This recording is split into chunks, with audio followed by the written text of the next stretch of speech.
Article 1470. Now, 1470, I have discussed this. I believe kayo yung una kong class, diba? Hindi? Kayo? Nilala ko ito, nagtatanong-tanong, diba?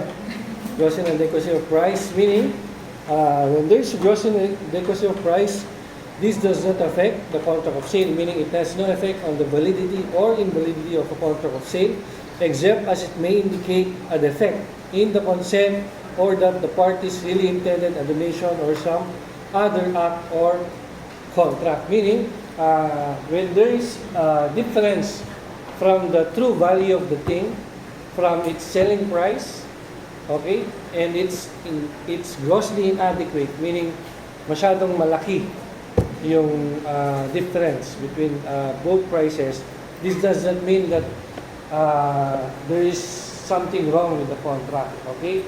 There can only be wrong with the contract if both parties did not consent or the parties did not intend that the contract is a contract of sale, okay? When there is a defect in the consent, you cannot do anything about it because kapag wala yung consent, this is a void contract. Okay? But if yung dun yung sa una, kung yung sa pangalawa, na the parties really intended a donation or some other act or contract, you can do something about it. Ang remedy dyan under obligations and contracts nyo is reformation. Okay? Can you recall? Sir? Na-discuss nyo sa obligation? Reformation is? Sir, parang from the word reformation, sir, i-reform mo yung mga pinapag-usap dun sa contract, sir. I-reform mo yung contract dun sa mismong intention ng both parties. For the true intention of the parties to really be, kumbaga yun yung gusto mong ilabas yung true intention nila. Okay? For this example, ito, I believe, ito din yung example ko sa inyo before. Okay? S sold his 5-year-old car for 500,000 pesos, not knowing that the fair value is 650,000 pesos. Is the sale valid? Yes, no? Does that mean na there is gross inadequacy of price? It doesn't automatically indicate that the sale is invalid or void. Okay? Unless, if doon sa problem, meron pa siyang other facts na nakasabi na hindi nag-consent yung isang parties or they intended for other form of contract or act. Under Article 1471, simulated price, I believe I discussed this one also. Yeah. Yes. Sir, paano kapag yung sir, yung 150 na difference is material siya dun sa mismo? Parang, sir, parang material yung 150 na difference dun sa may value.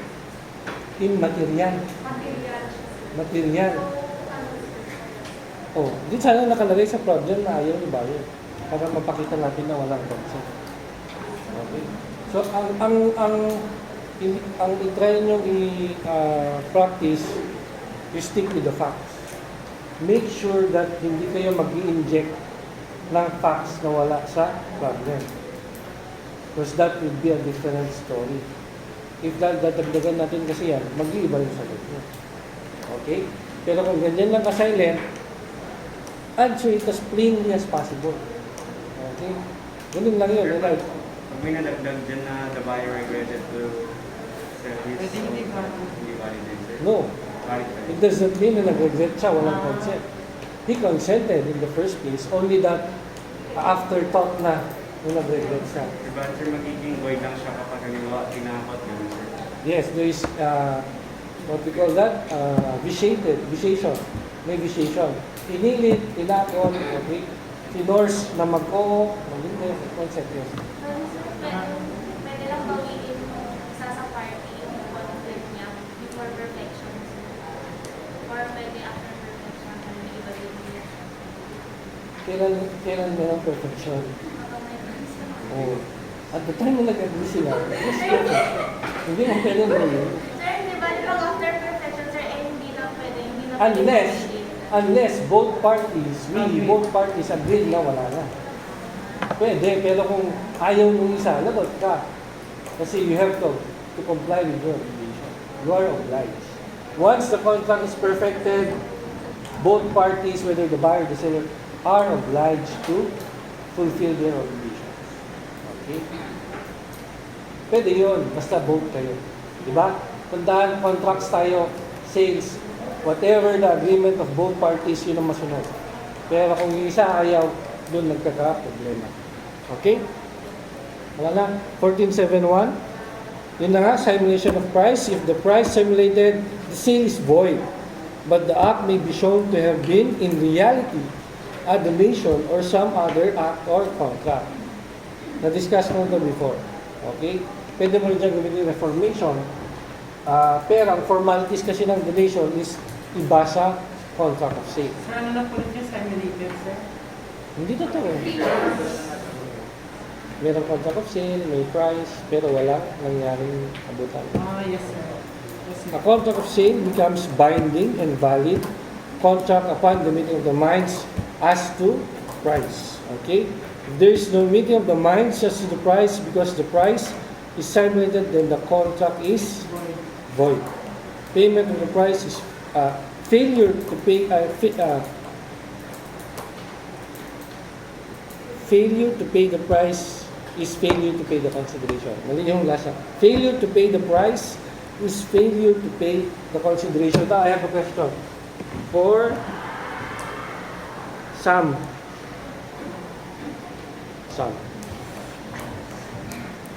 Okay? S sold to B a car determinate ka ang pakisabihin mo yung determinate a car for 450,000 pesos. Okay? S and both agreed the contract of sale is perfected. Subsequently,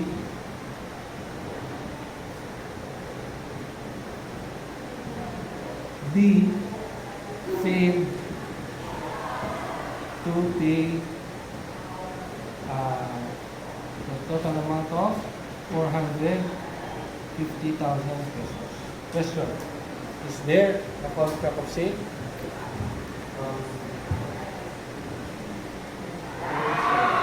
What? No? Why? Kasi he failed to pay the price. Yun lang, rason mo? Yes. There is no contract of sale because B failed to pay the price? Because that is part of the agreement. Walang consideration. Okay? Elaine. Same question. There is no contract of sale. Why? Because of the absence of consideration which is considered, right? Absence of consideration which what an absence of one requisite means na wala po. Ilas. Alan. Ayla. Aaron. Ayla. Aaron. Same answer. Why?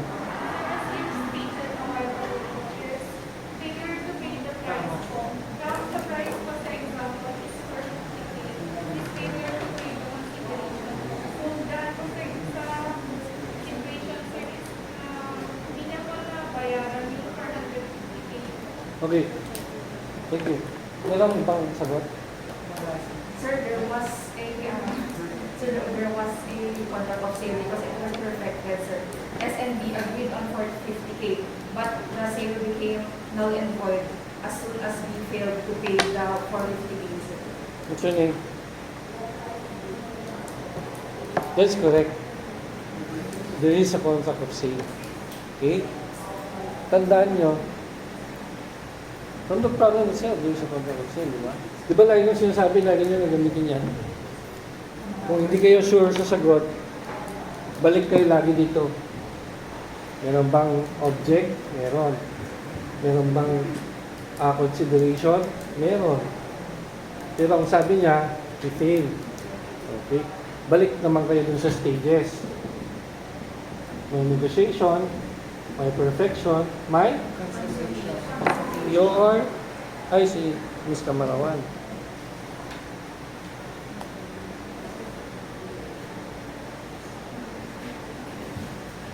Okay?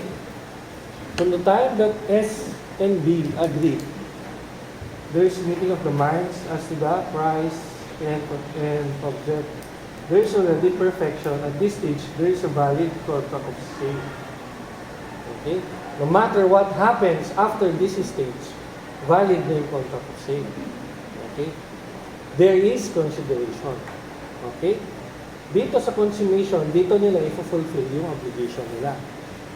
Whether if nagasabi dun sa contract na after 1 week, i-deliver mo yung sasakyan, after 1 week din, babayaran ko yung buong price. Dito nangyayari yun, hindi sa perfection. So sa perfection, walang performance ng obligation. The performance of obligation happens in the consummation stage. Okay? So there is consideration, but in this stage, in this case, there is failure to pay the consideration. Okay? But there is consideration. Yun yung gusto kong ma-decipher nyo. Iba ang lack of consideration. Kapag lack of consideration,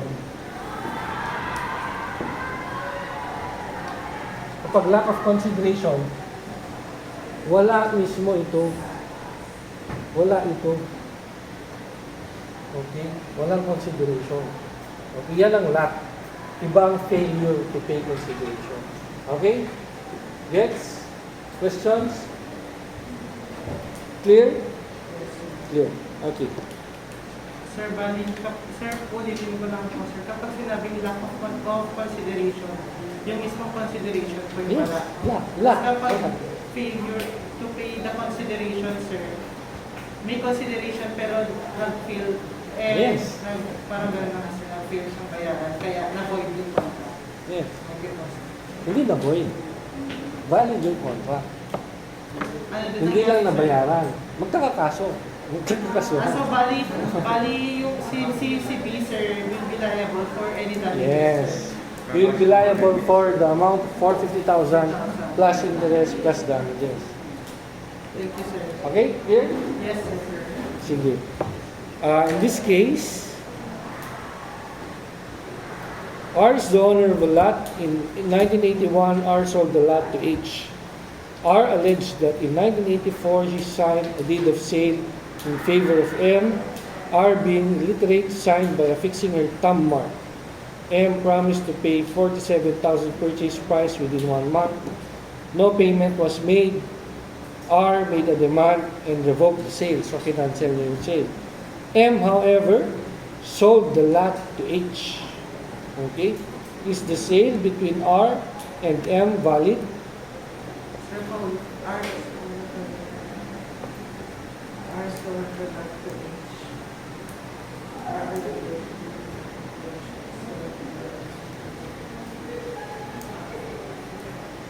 Anong answer? No, sir. Hindi.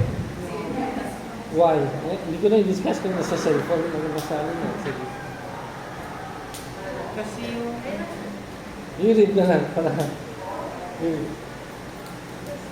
the sale is void based on evidence presented. The trial court found that M never paid to R and R never received from M the purchase price.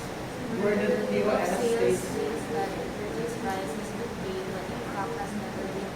legal The sales deed of sales value that employed obligation allegation for for lack lack of of consideration. Sir, di ba dapat ano?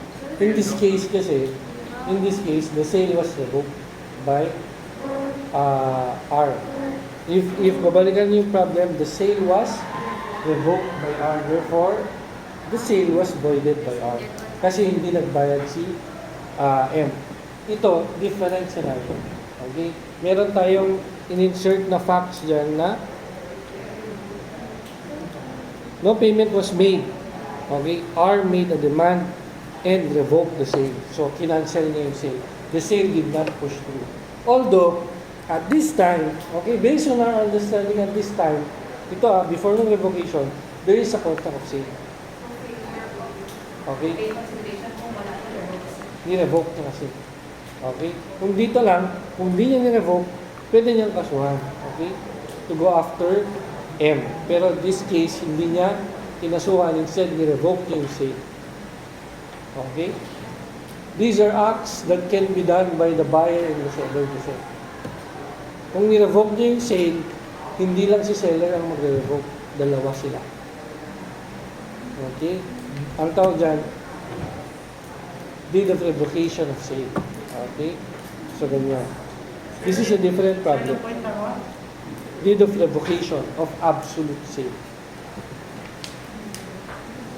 Meron akong ganyan na client, papaganyan sa akin kasi nabangga yung sasakyan niya, hindi niya ni-register sa pangalan niya kasi nabili niya sa ibang tao, hindi niya pa nailipat sa pangalan niya. Ngayon, nagka-problema sa insurance kasi ang nakalagay sa ORCR is ibang nakapangalan, tapos siya ang nagkiklaim ng insurance. Pinapa-revoke niya ngayon yung divorce. Ganun yung mga nangyayari. Okay? Sir, Para lang ma-claim siya ng insurance. so did Revocation of absolute Tapos sale. sir, dalawa sila. Usually. Pero dun, Yan kasi ang deed of revocation of absolute sale. The buyer and the seller agreed to cancel or to revoke their sale. Okay. Sir, paano po dun sa problem, sir, si R yung nag-revoke and yung ako sinabi na nag-agree si F na ma-revoke yung contract ng Pwede yun. Pwede yun. Okay? Theoretical kasi itong problem natin. Hindi. Yun sa akin, sa real life. Okay? Usually kasi both parties must agree. Lalo na insurance yun kasi nilalaban nila. Kasi gusto nila i-claim yung insurance kasi yung sasakyan, hindi na siya functional. pero dyan sir, rights ng seller sir. Yes, the seller can revoke. Okay? The seller can revoke. Kasi hindi siya nabayad, sir. Doon kasi sa amin, dun sa client ko, kailangan meron silang dalawa kasi yung buyer, siya yung nag-claim ng insurance. Hindi si seller. Okay? Pero ang nakapangalan sa papel, si seller. Kaya magulo. Ang gets siya? Kasi paano yung nasira or nabangga? Insurance yun. Insurance.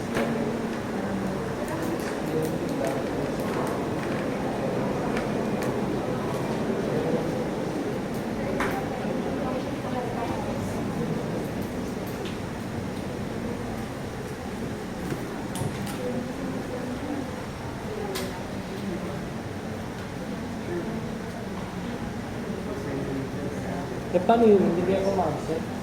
Pero hindi po. Nakapit pa rin po na ito yun, sir.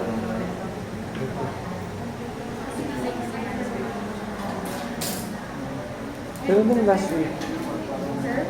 1:30 din kami pumasok eh. Last week. Anong day, sir? Same day. Hindi, sat lang. Walang nag-check, sir? Meron. Sat lang to. Kasi yung F ko is gabi. Ano ngayon eh?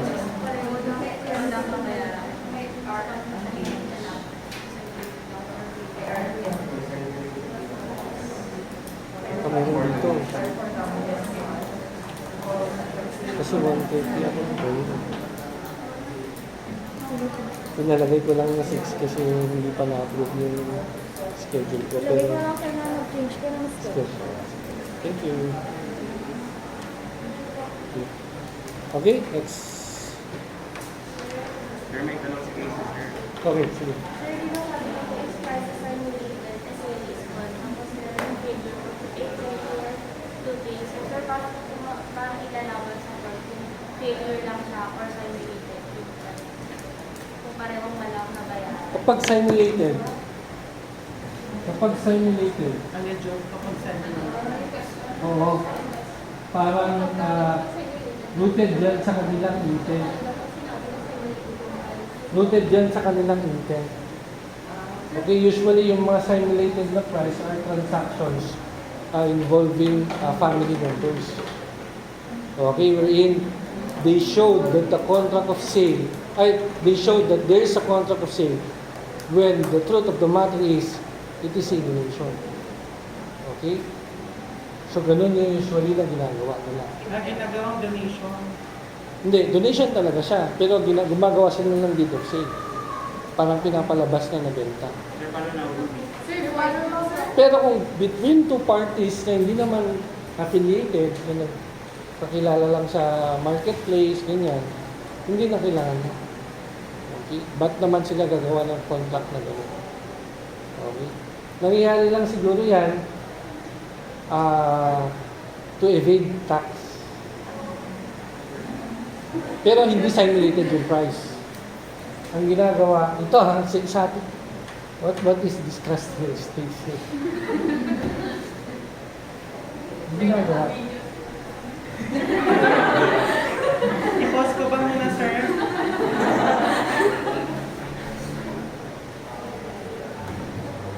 alam mo, lalo na kung may mga agent na veterano, magaling sila. Ang ginagawa nila, dalawang deed of sale. Same parties, dalawang deed of sale. Kapag kasi sa normal na transaction, once you notarize a deed of sale, you have 30 days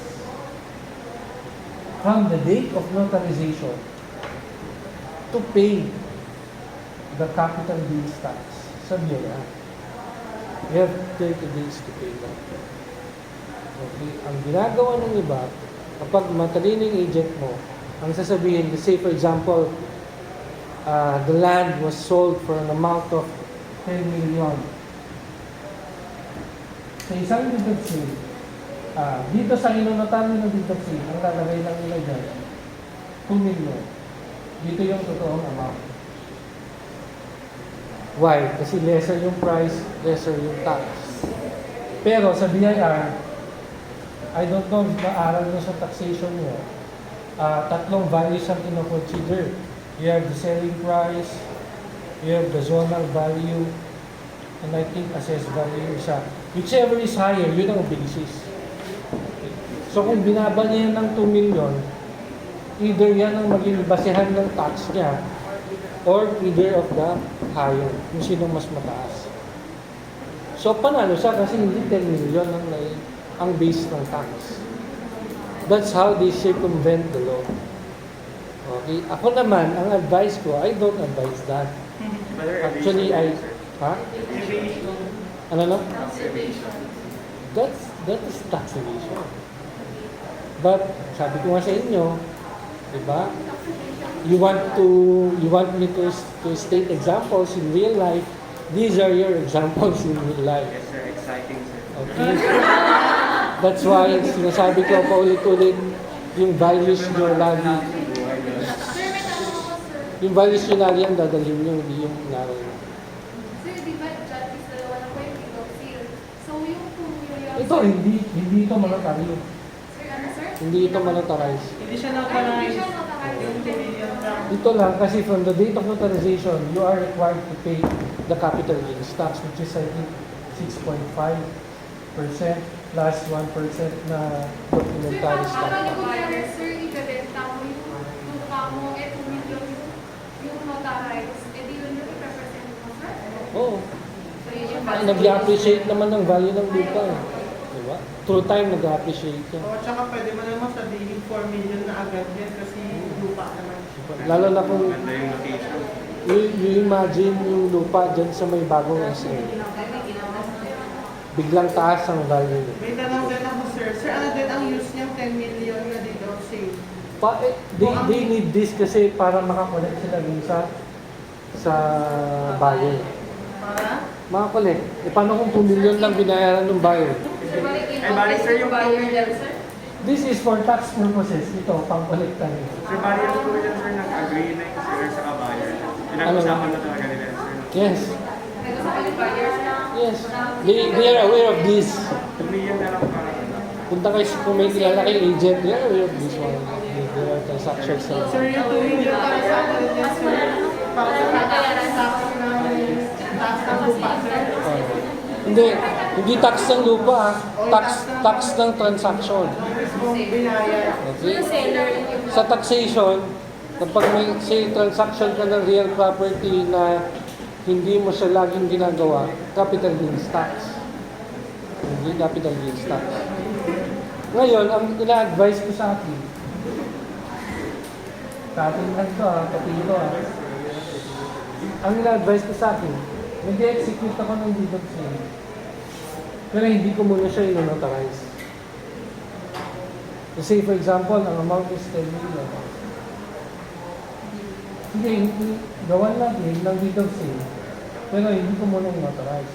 Kapag may pangbayad ka na ng capital gains tax, saka natin i-notarize. Walang deadline yan, sir. Ha? After divorce, after the notarizing, 30 days, sir, diba?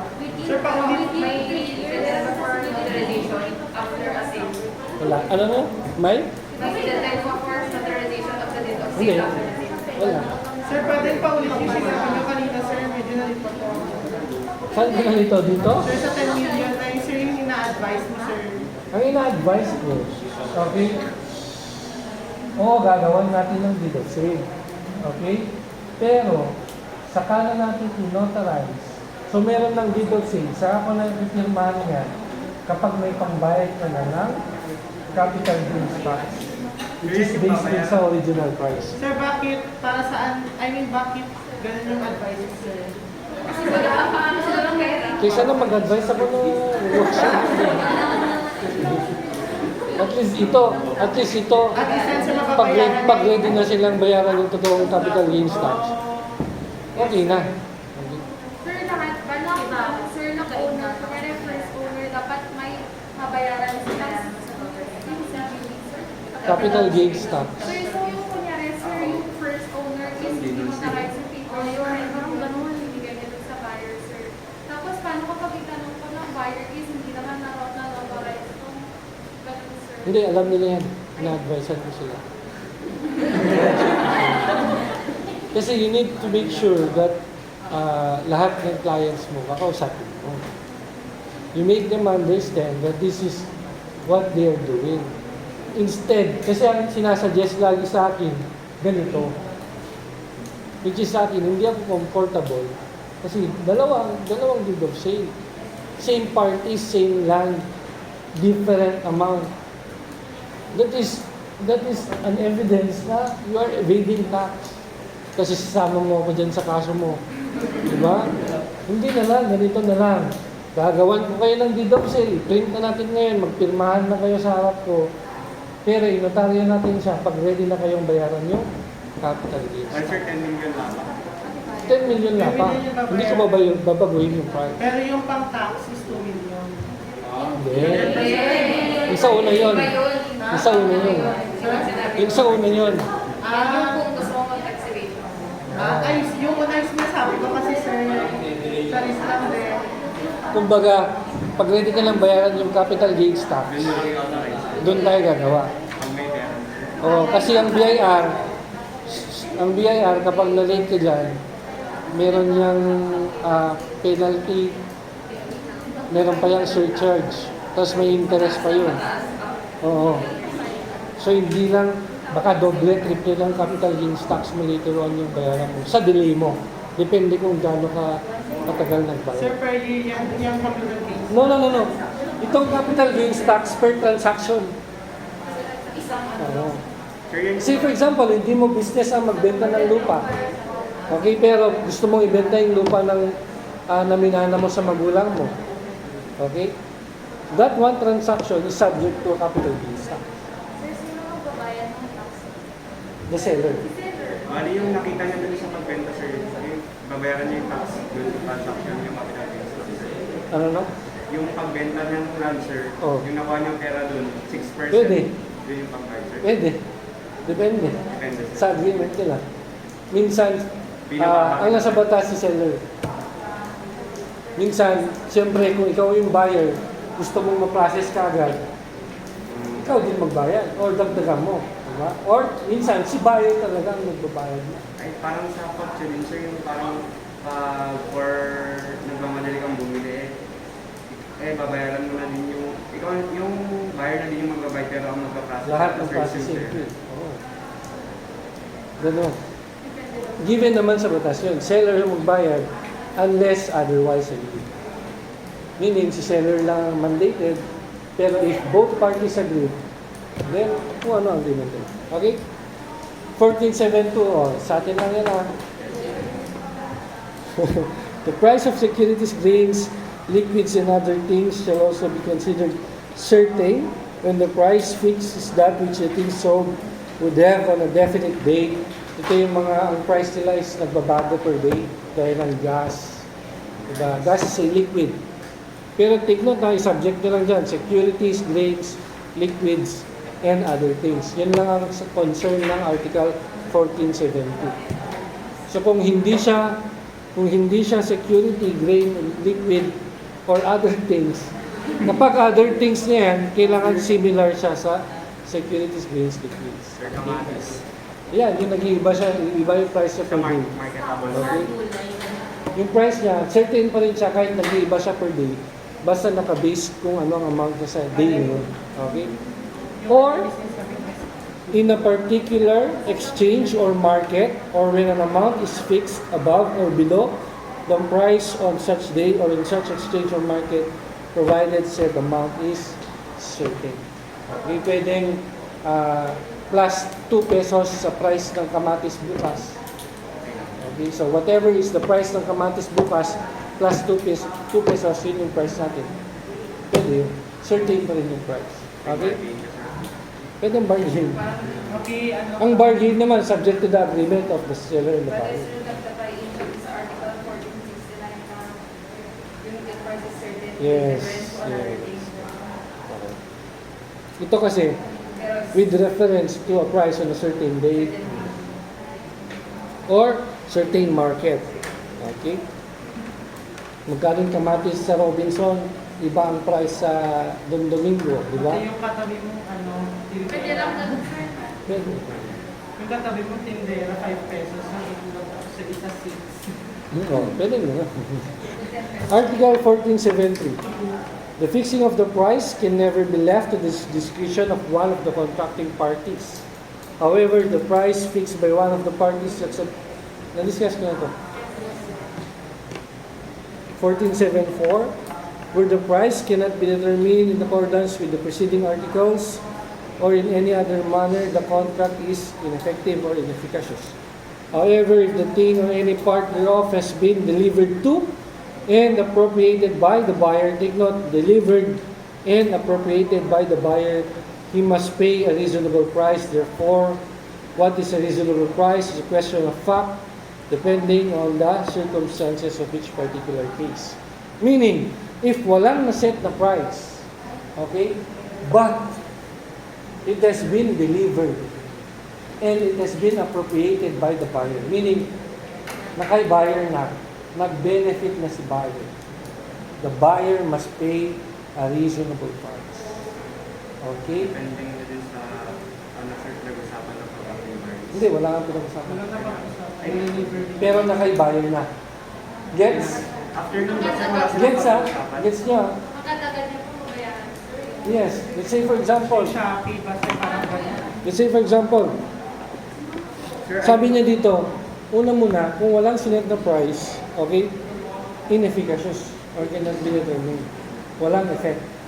Pero kung walang sinet na price at nagbigay kay buyer at ginamit ni buyer, nag-benefit si buyer, tama lang naman talaga. In all sense, tama lang na dapat bayaran ni buyer. Yun nga sir, after na-deliver sir, the contracting parties is mag-isip ng reasonable price. Yes, both of them. Depending on the circumstances. Paano kung yung gamit na yun is brand new? Siyempre, medyo mataas-taas yan. Okay? Paano kung luma na yung ginamit? Of course, depending on the circumstances. Sir, si seller din, hindi mag-present ng reasonable price. Hindi. Both of them. Or pwede naman, kung si seller nag-set, nag-agree. Ito, ibalik niya na lang kasi, charot. Kung pwede ibalik without damages or without Yes, sir. Kasi paano hindi na bago yung form at gusto ni seller. Take note, gusto ni seller, ha? pag Pwede. gusto lang ni sir, yan, Yes. sir. Yung law na yan, sir. In whole contracts and obligations and sales, it depends on the will or the consent of both parties. Sir, pwede din yung ibabalik ni buyer yung goods, then babayaran niya lang yung reasonable price na nag-benefit siya. Yeah, reasonable price. Okay? What if yung binigay niya is, ay yung naibigay kay buyer is one box ng cup noodles. Kung ilan lang doon ang nakain niya, yun na yung babayaran niya. Okay, alangan bayaran niya yung buo. Diba? That's not reasonable anymore. Kaya akala siguro ni buyer with Hindi. Kaya nga, ang intindihin niya dito, meron tayong principle na, ito, ina-apply dito yung principle na unjust enrichment. Unjust enrichment. No person, solution limited. Tama. Yeah. Yun nga, sir. No person shall be unjustly enriched to the prejudice of another person. Diba? Unjust Sir, enrichment di solution. walang nangyaring consent. Parang gano'n, sir. Meron, implied yung consent. Why? Kasi ginamit mo eh. Paano pag okay, ganyan. You benefited from it. Even if sabihin mo, hindi ko sinasadya, you benefited from it. Diba? You derive gain or benefit from it. Parang yung nabasa ko sa grocery. Okay na yun. Oh, mga ganun.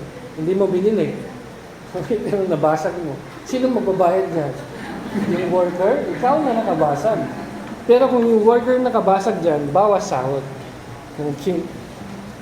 General rule, price cannot be determined in the conditions or void except if it's delivered to the buyer. Take note, ha, ito yung kaya siya nakabold, ito yung tatandaan nyo, na deliver siya, tsaka appropriated by the buyer. Kapag appropriated, ibig sabihin the buyer used it or benefited from it. Okay? 1475. Oh, para matapos na tayo. The contract of sale is perfected at the moment there is a meeting of the minds. You know this one? Upon the thing which is the object and the contract and the converse. Diba? You know this one? From that moment, the parties may reciprocally demand performance subject to the provisions of the law governing the form of contracts. Diba? Upon perfection, okay, both parties can now reciprocally demand fulfillment of their obligation. So after perfection, punta tayo sa consummation stage. Okay? Pero hindi naman kaagad kasi minsan ang agreements ng parties, meron silang siniset na date for its performance. Date of delivery, next week, date of payment, hanggang katapusan. May mga ganun na agreements. Okay? Doon, hindi naman reasonable na kapag may dates, hindi reasonable na kinabukasan, singilin mo na. Okay? Kasi meron kayong agreed dates. Okay?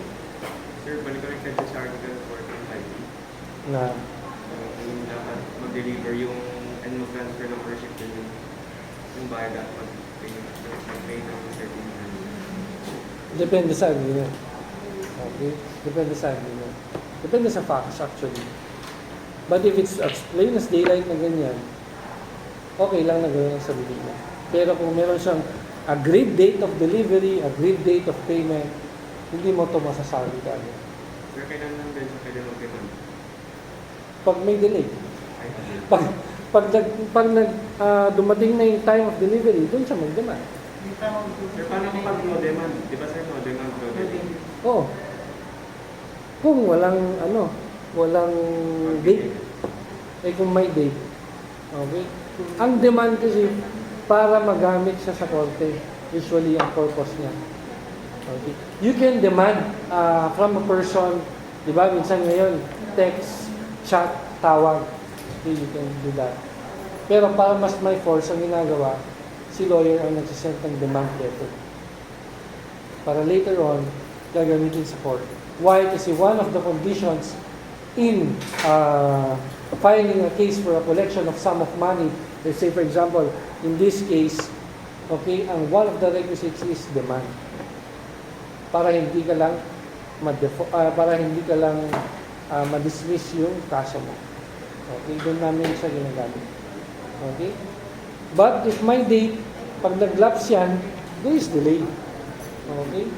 But you need to make a timely demand of it. Ito, problem with still clear. Ayun. Wirecorp sent a letter proposal for the delivery and sale of its product to be installed at various offices of X-Corp. X-Corp later accepted the proposal and issued a purchase order. Thereafter, Wirecorp delivered the said products.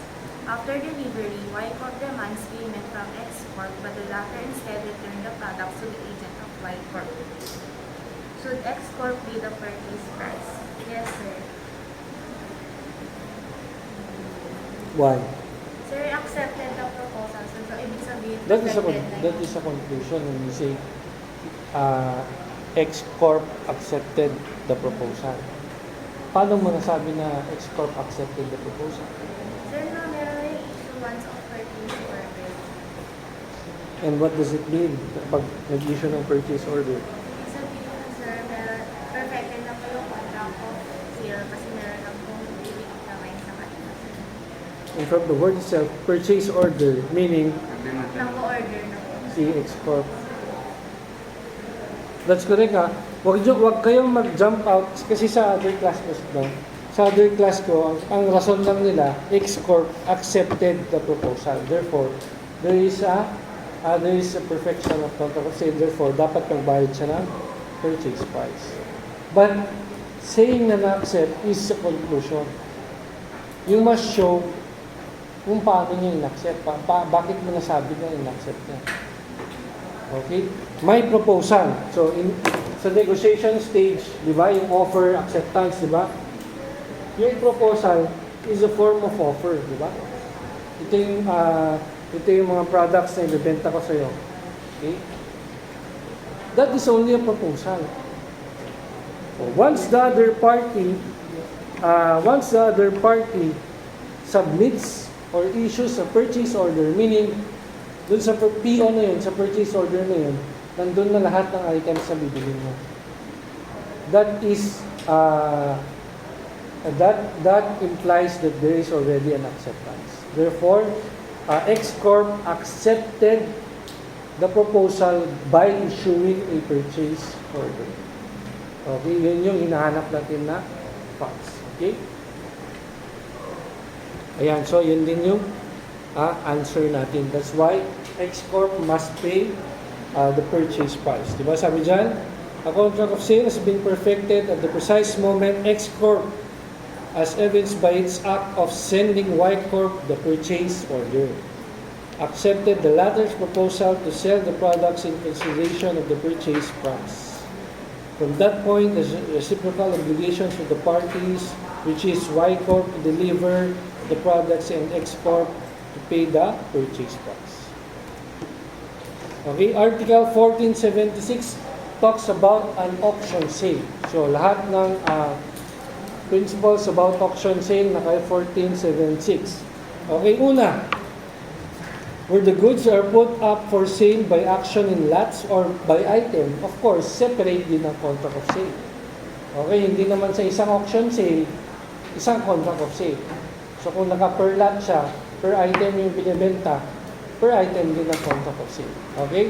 Second one, a sale by auction is perfected when the auctioneer announces the perfection by the fall of the hammer or fall of the hammer. Okay? Or banging the gavel or bell, kung ano man ang symbol na ginagamit ng auctioneer. Okay? And then, until such an announcement, so habang wala pang fall of the hammer or any customary manner, any bidder may retract his bid, meaning si bidder, pwede niya pang bawiin yung bid niya. Okay? Or, the auctioneer may withdraw the goods. Si auctioneer, pwede pa niyang i-withdraw yung goods niya na for sale. Basta wala pang fall of the hammer or bang of the gavel. Okay? from the sale unless the auction has been announced to be without reserve. So may exception. Okay? So pag na-perfect na, hindi na pwedeng bawiin yung bid, hindi na pwedeng bawiin yung goods. Pero habang wala pang perfection, hindi pa nag-fall yung hammer, pwede pang bawiin yung goods, pwede pang bawiin yung bid. Okay? Except if yung auction is without reserve. Meaning, hindi mo pwedeng bawiin. Ibig sabihin, once you place your bid, that is final. Okay? Kapag walang ganun na notice, pwede mong bawiin. Pero pag may ganun, hindi siya pwedeng bawiin. A right to bid may be reserved expressly by or on behalf of the seller unless otherwise provided by law or by stipulation. So, pwedeng mag-bid si seller, yung may-ari ng property. Okay? Pwede siyang mag-bid basta merong notice. Yung reservation na tinatawag notice, which bring us to number 4, where notice has not been given. Kung walang notice sa tao na pwedeng mag-bid si seller, lahat ng bid ni seller or kahit sino na inutusan ni seller, kahit ibang tao, basta acting in behalf of seller, invalid yun. Okay, why? What's the rationale of the law? Bakit bawal generally mag-bid si seller? Kasi kung si seller ang mag-bid at nakita niyang merong interested party, he can pump up the prices, di ba? Kung walang notice na, uy, kasali si seller na mag-bid, at least kapag inform yung tao na kasali si seller, pag nag-bid si seller, aware sila na ganun ang ginagawa ni seller. Kung walang notice, siyempre hindi aware ang tao na pinapump up ni seller yung price. Okay? So yun yung rules or principles natin sa auction sale. Questions? But sir, pag disappointed lang yung seller sa price kailan siya sasali? Hindi ah. Sir, paano It depends kung merong reservation, kung merong Dahil notice. sir, Ano? Wala Sir, lang? paano kung anonymous mo sir? Hindi naman pwede yun. Sa kanya, galing yung gamit. Ipapa-auction niya nga yun. Siyempre, kailangan ng information niya. Okay? Ang ginagawa niya, nagpapadala sa ng ibang tao. Diba? Alam ba nila? Diba? Kukuha ka ng tao na tiga Maynila. Papuntahin mo din sa auction sale. Alam ba nila? Diba? Pero pag nalaman niya, it can be voided. Kasi 1477, the ownership of the thing sold shall be transferred to the vendee upon the actual or constructive delivery thereof. Of course. Okay? Na-explain ko na ata din ito. Yes, sir. Actual or constructive. Yan yung vendor is Yeah. perfection. Tapos yung vendor is Okay? The parties may stipulate that ownership in the thing shall not pass to the purchaser until he has fully paid the price. Okay? Dito naman, subject to the agreement by both parties. Kung babasahin mo siya, the parties may, pwedeng oo, pwedeng hindi. Pwede nilang i-stipulate na malilipat lang ang ownership upon full payment of the purchase price. Just like in the case of a contract to sell. Okay, ibang contract of sale, ibang contract to sell. Okay? 1479, a promise to buy and sell a determined thing for a price certain is reciprocally demandable. Okay? An accepted unilateral promise to buy or to sell a determined thing for a price certain is binding upon the promisor if the promise is supported by a considerable distinct from the price. Consideration distinct from the price. Which is what we know as the option contract. May question guys option? Wala. Sir, bali, pwede ma-accept or hindi. 1480. Ito, babalik tayo sa obligations sa 1480. Any injury or benefit from the thing sold after the contract has been perfected from the moment of the perfection of the contract to the time of delivery shall be covered by 1163 to 1165 and 1262. Okay, itong 1163 to 1165, 1262, obligations and contracts niya. Okay, discuss natin mamaya. This rule shall apply to the sale of fungible things made independently and for a single price or without consideration of their weight or measure. Should fungible things be sold for a price fixed according to weight, number, or measure, the risk shall not be imputed to the vendee until they have been weighed, counted, or measured and delivered, unless the latter has incurred in delay. So, what is the principle reinforced by that article? Ito. Okay? If the object is lost before perfection,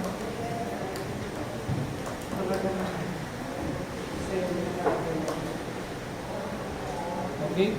If it is lost before perfection, before na perfect, kanino ang risk of loss? Kay? Seller. Why? Kasi wala pang meeting of time. Wala ka manin ko kami sagot. Parang yung owner. Seller is still the owner. At this point in time, siya pa yung may-ari. Okay. Take note, ang principal natin dito, the owner bears the risk of loss. Okay? So, kapag gagamitin mo yan, ang laging tatandaan mo, sino yung owner? Sino yung owner? Okay? Object is lost after delivery to the buyer. So, dito siya nawala after delivery. Okay? Who is the owner? Why is the buyer the owner? Delivered. Okay, so, okay. Therefore, the buyer bears the risk of loss. Sir, ano po ulit yun sabi ni the owner? Bears. Bears. Object lost after perfection but before delivery. Sino ang owner at this point in time? Sir, ba't si buyer ay hindi pa na-deliver yung goods sa kanya? Diba wala pang transfer of... Wala pang transfer. Ba't si buyer ang... Sino ang... Si buyer lang mag-revert ko. Yes, the buyer will bear ng loss. Why? Why? Siguro sir, expected na kasi na sa kanya na. Because there's already perfection of contract of sale. And contract of sale is the basis of the buyer for his title. Di ba? Parang assumption na sa kanya din ang Yes. goods, sir. Yes. Malapit na lang sa kanya. So, tsaka yung sinasabi din kanila, before siya i-deliver, you must exercise na-encounter nila sa obligor, yung diligence of a good father of a family. Alam nyo? Parang gulat yung mga nasa likod. Diligence of a good father of a family. Diba? Kung may anak ka, alagaan mo yung pamilya mo, yung asawa mo. Okay? Hindi porket nabenta mo na siya, iiwan mo na siya sa tabi, hayaan mo na siya madumihan, hindi mo na siya i-maintain. Okay? Kailangan mo pa rin i-maintain hanggang sa ma-deliver mo siya. Okay? Isa rin yun sa important principle under contract of sale. Ito, fungible goods has been defined as those goods that are... Yung explanation niyo po kanina, saan po yun sir? Saan yun? Yung diligence yun. I-relate ko dun sa 1480. Ayun. Any injury or benefit from being sold. Kasi doon po sir, spirit doon sir. Okay, ano yung spirit? Spirit no. Spirit doon sir. Ito yung owner's bears the risk of loss. Yan yung Latin niya. Kumbaga yan yung explanation ng yan sir. Oo. Ang Latin nitong, ang English nitong Latin na spirit domino is the owner's bears the risk of Sir, loss. hirap naman sir. Latin yan sir, spirit doon.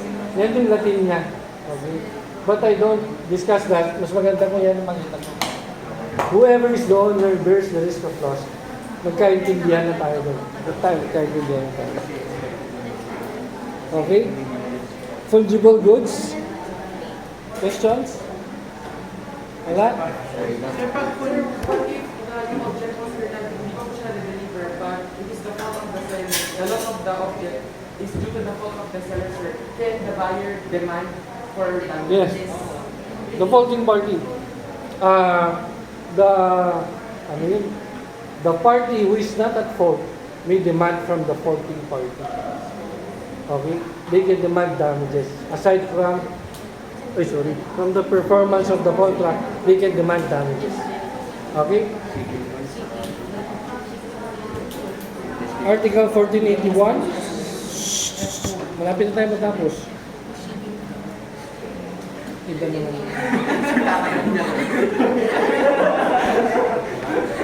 In the contract of sale of goods. Ito, meron tayong sale by description, may sale by sample, then merong sale by description and sample. Okay, dito sa 1481. Okay? If it is by description or by sample, the contract may be rescinded if the bulk of goods delivered do not correspond with the description or the sample. Okay? And if the contract be by the sample as well as description, it is not sufficient that the bulk of goods correspond with the sample if they do not correspond with the description. Ano ibig sabihin nun? If goods are sold by description, okay, meron kang pin-provide na specs, na design, okay? Dapat, pag na-receive mo yung goods, dapat in accordance with the description. Kung by sample, yung parang sa mall na, tingnan nyo to, yung mga atin ng sinashowcase yung mga furnitures, mga ganyan. Dapat kung ano yung pinresent doon, dapat ganon din siya. Okay? By sample. Pero kung sinabi niyang by description and sample, hindi enough na in accordance with description lang. Dapat in accordance din siya with the sample. Pero dapat din, sir, laging good. Laging good. Ano lang? Laging good description and sample. Laging? Kahit isa lang.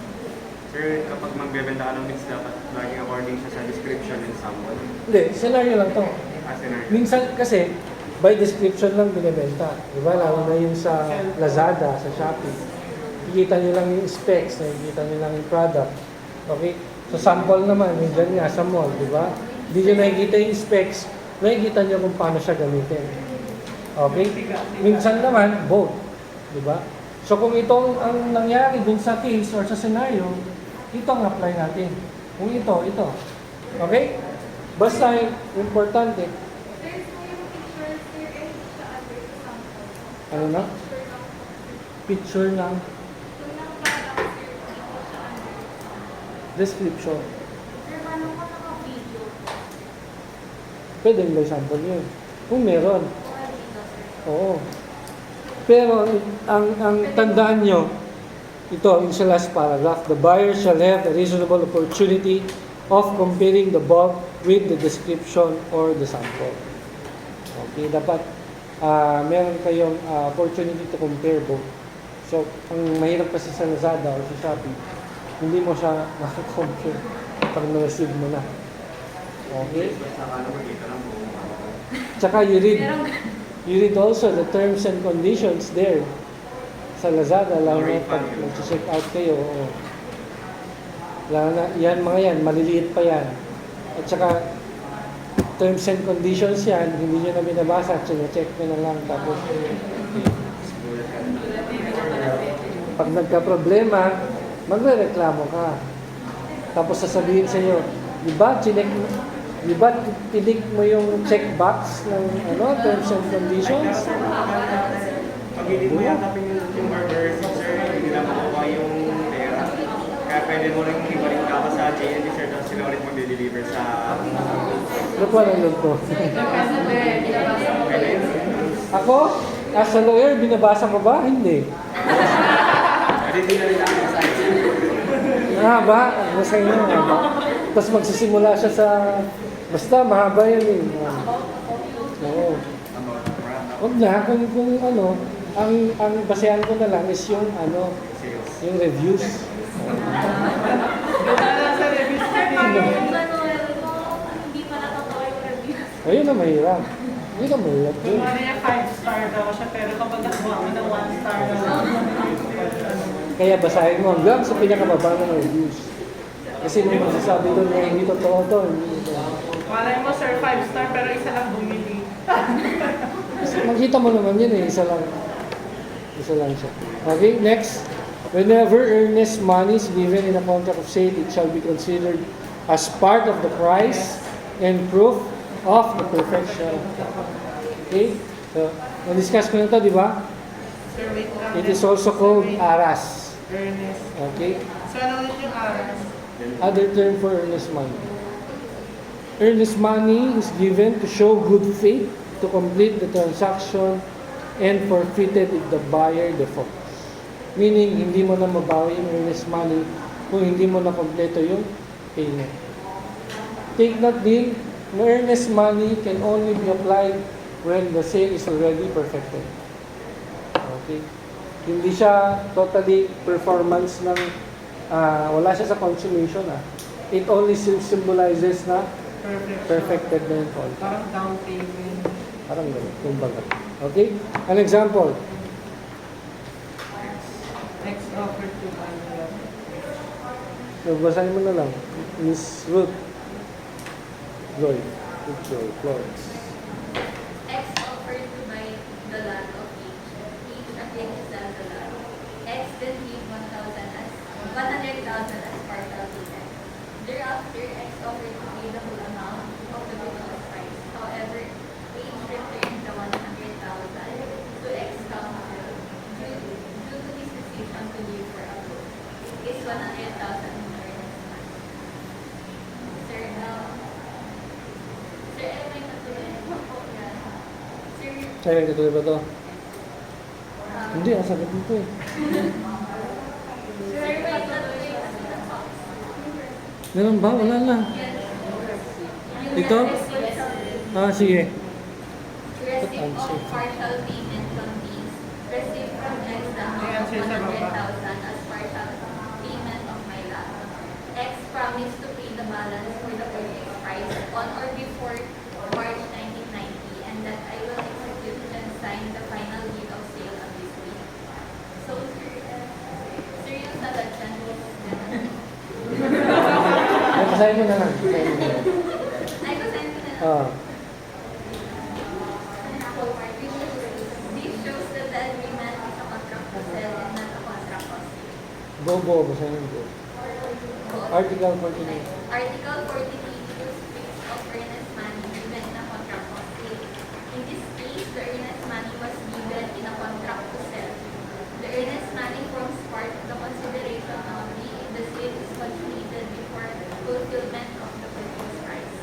Now, since the earnest money was given in the contract to sell, Article 43 which speaks of contract of sale does not apply. Okay? So, ang earnest money only applies in a contract of sale. So, isa din yan sa titignan nyo mamaya. Kung itatanong na, is this an earnest money or an option money? Yun pala, hindi. Kasi contract to sell siya. So, wala siya sa dalawa. Sir, pwede kong pabalik dun sa problem, sir. Yung sabi niya, sa kanya lang yung dito, siguro siya full payment. Pwede contract to sell yung... Hindi. Ayan, contract to sell na. Kaya hindi nag-apply yung wala. Hindi siya earnest, hindi siya option Partial money. payment. Kumbaga parang partial payment. Kasi kapag contract to sell, di ba, saka lang matatransfer yung ownership upon full payment. Okay? So, hindi siya earnest money. Okay? Partial payment or advance payment. Ito, another one. Read. Ikaw na rin. Para ano. Read it. Problem. X offered to buy the lot of HWNT. H did not accept the offer as he has to get the approval of his siblings. X then deposited a 100,000 check to H bank account as partial payment. Thereafter, X demands to proceed with the sale of the property. Is there a perfected contract of sale? Answer. No. Basahin mo na nga. As between the parties, there is no sale to speak of. When there is a merely an offer by one party without acceptance of the other, there is no contract. In the present case, parties never got past the negotiation stage. X therefore has no obligation to make payment, nor did he possess the right to deliver earnest money to HWNA to bind the land. There must There be. must be a perfected contract of sale before we can speak of replacement. Okay? So, kung nagbayad na, wala namang consent, anong tawag mo dun? Charity ang tawag mo. Decision sa buhay, di ba? Di ba, balik ko rin naman sila at enrichment. Oo. Pinapangunahan na eh, bibigyan na agad eh, di ba? Dami ako pera. Kaso wala Ayun. Hindi, doon ako sa pension. Ayan, tapos na tayo ah. Tara, tapos na. Kasi out ako lang, 2 weeks ako wala. Subject to the provisions of the Statute of Frauds and of any other applicable statute, a contract of sale may be made in writing or by word of mouth, or partly in writing and partly by word of mouth, or may be inferred from the conduct of parties. So this article states na walang form na specified for a contract of sale. It can be in writing, it can be by word of mouth, or partly in writing, partly by word of mouth, or as may be inferred from the acts or conducts of the parties. Except when sale of piece of land or any interest therein through an agent, the authority of the agent shall be in writing, otherwise the sale shall be void. Meaning, there is a sale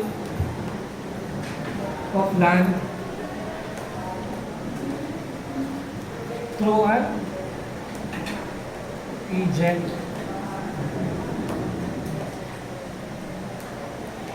Ibig sabihin, si seller hindi talaga siya nagbenta kundi si agent.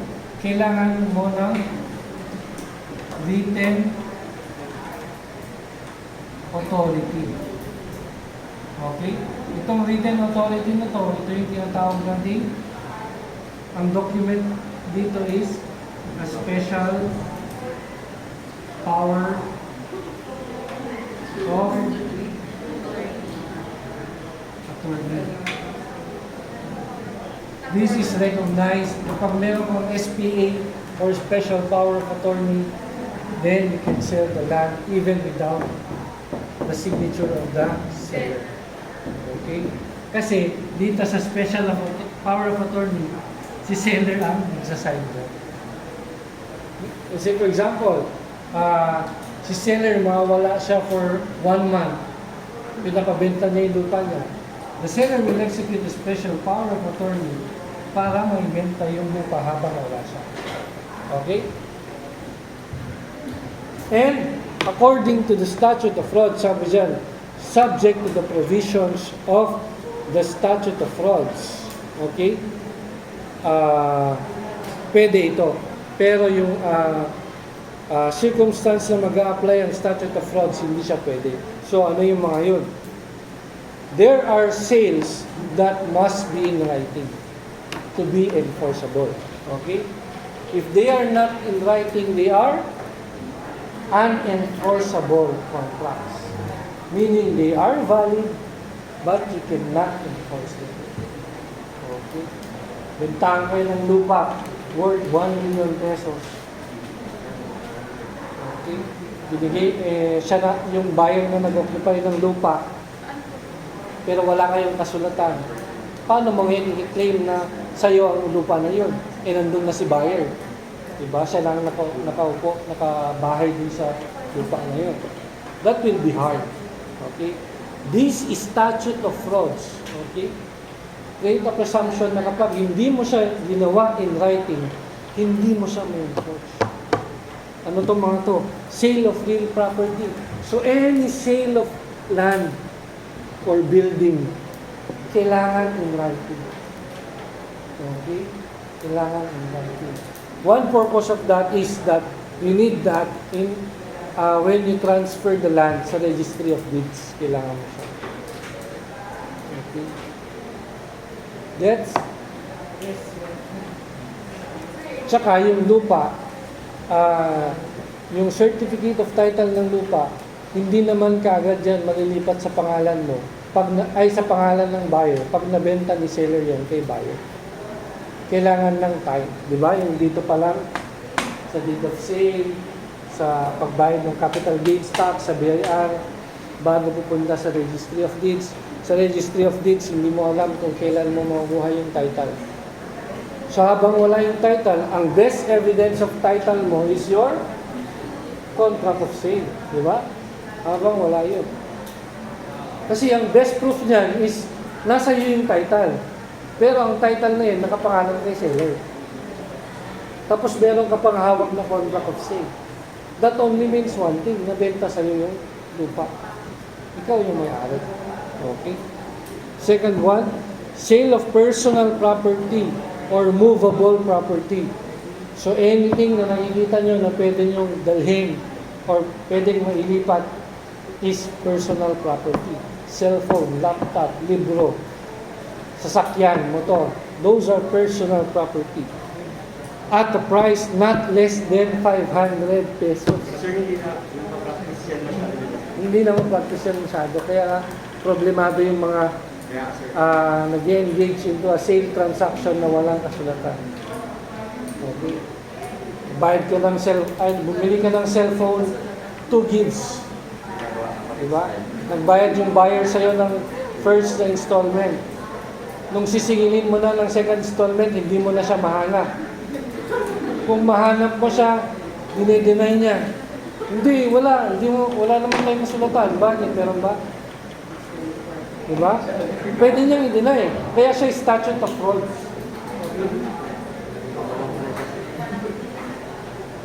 Take note, under the 1987 Constitution, walang nakukulong because of death.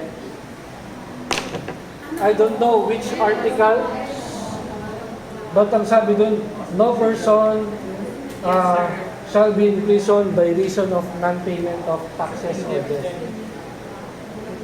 So, hindi ka makulong because of may utang ka, wala. Pero ba pwede magkaroon ng interest? Pwede, of course. Interest Kaya kami. mas lalong hindi ka na mabayaran, sir. Oo. Pero, tataka kayo siguro may nakukulong. May mga nakukulong na may mga madaming utang. Tataka kayo. Hindi because of debt estafa. Estafa is different from mere obligation. Ang estafa kasi, there's misrepresentation. Okay? One example of that is violation of anti-bouncing checks law. Nag-issue ka ng check na walang laman or insufficient, may laman, insufficient funds to cover the amount na nandun sa check. Why? Because there's a presumption na when you sign the check, you know in your mind na mayroong laman. Kasi pinaasa mo yung binigyan mo ng check di ba? Alangan sasabihin mo, o walang laman. Tatanggapin mo, o walang laman. Di ba hindi? Siyempre sasabihin mo, may laman to, punong-puno. Di ba? Kung may nabalitaan kayo na kulong, it's not because of death, but because of estafa. Okay? Dalawa yan. Violation yan. Anti-bouncing checks law, estafa. Sir, kahit malaki, super laki ng utang niya, sir. Oh, kung walang estafa, walang elements ng misrepresentation.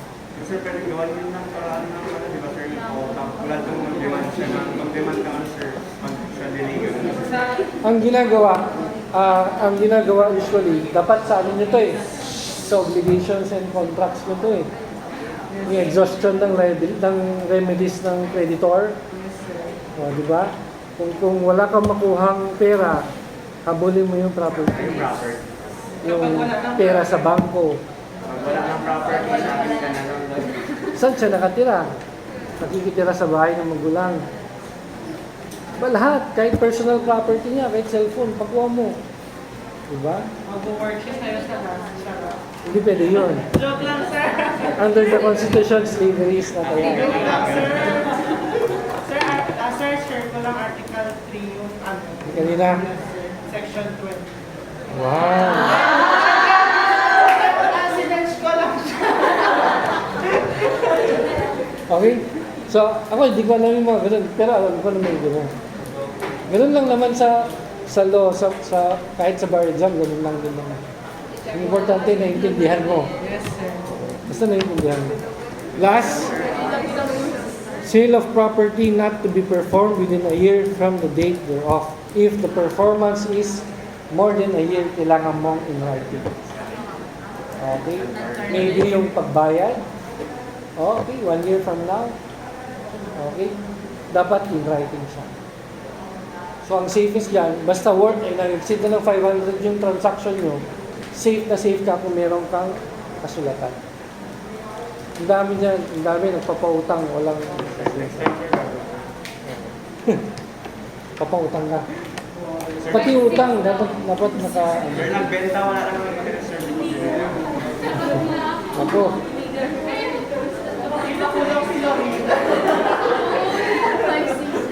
Okay, sige na.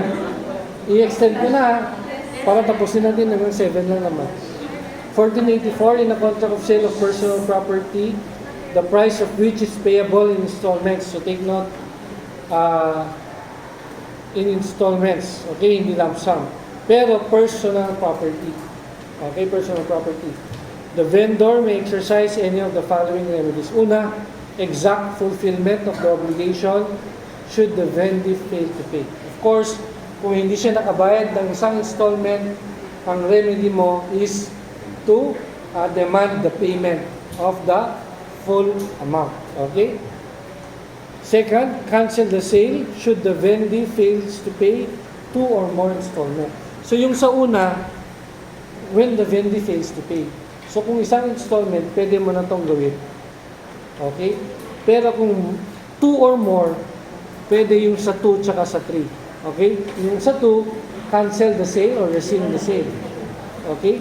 Yung sa 3, foreclose the chattel mortgage. Diba? Sabi ko before, kapag real property, real estate, kapag personal chattel mortgage. Okay? Nasa na yun? On the thing sold, if one has been constituted, should the vendor fails to pay 2 or more installments. In this case, he shall have no further action against the purchaser to recover any unpaid balance of the price. Any agreement to the contrary shall be void. Ito yung sinasabi ko before. Yung example ko ata sa inyo, yung sa mortgage. Oo. Yung in-auction sale. Kung magkano nang yung nabenta niya yun at kulang pa yun para mabayaran yung utang, wala na siyang magawa. Okay? Why? Because these 3 remedies are exclusive. Meaning, if you opted to exercise option number 1, you cannot exercise 2 and 2. Okay? Sir, for is he shall have no further action against the person served in his Yes. Ito. Ito, I think separate para ito. Pero it applies na isa lang dito ang remedy niya. Okay? Ayan na, last na para matapos. 1485, the preceding article shall be applied to contracts purporting to be leases of personal property with option to buy when the lessor has deprived the lessee of the possession or enjoyment of it. Meaning, kapag yung contract is lease of personal property with option to buy, pwede mong i-apply yung ito. Okay? Kasi yung lease with option to buy the personal property, parang ganito rin siya. Pero nirerentahan mo siya. At the end of the term, sa'yo na. Ay, rento, sir. Rento. Lease with option to buy. Okay?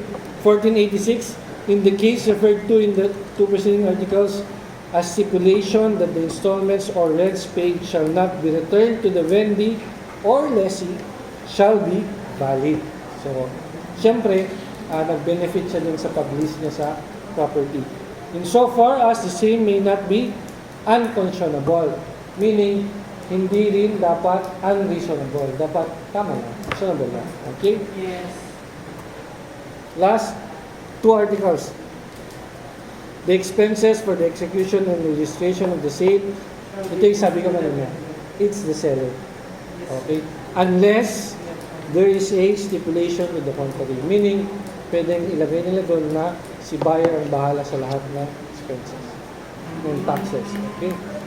1488, last, The expropriation of property for public use is governed by special laws. Have you taken your constitutional law?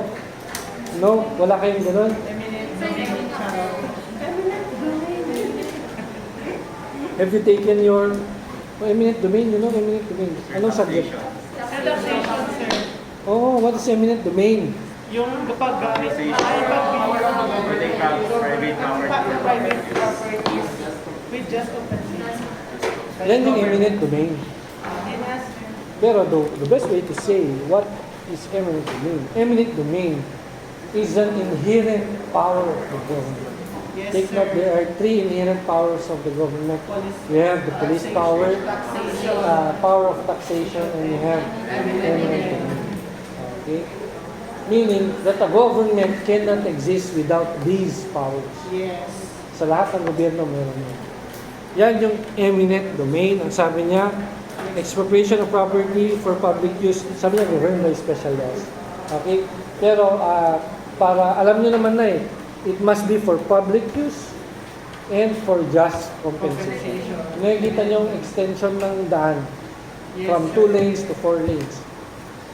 Dapat yung mga tao dyan, they are compensated. Pero Okay? dun sa family, sir, basta winawasak sila mahal-mahal nung pinagawa nung Before nabayaran, hindi nila pinayaran, sir. Baka public pa rin yun. Walang may-ari. it depends. Depends kasi baka that is public property. If it's public property, walang babayaran. Pero if it's part of the titled property of a personal, ng isang tao, dun kailangan bayaran ng gobyerno. Kaya yung mga ibang projects, if nakikita nyo na-delay or na-stop, is because baka kinontest nung may-ari yung preso. Okay? Kasi kung ikaw yung may-ari niyan, pwede mong i-contest. Pwede mong i-contest yung price. Ang just compensation, sir, is on a whole price. Yes, just compensation. Pero pwede mo lang kung gusto mo kakasakbo. Sila naman kailangan ka. Ano na?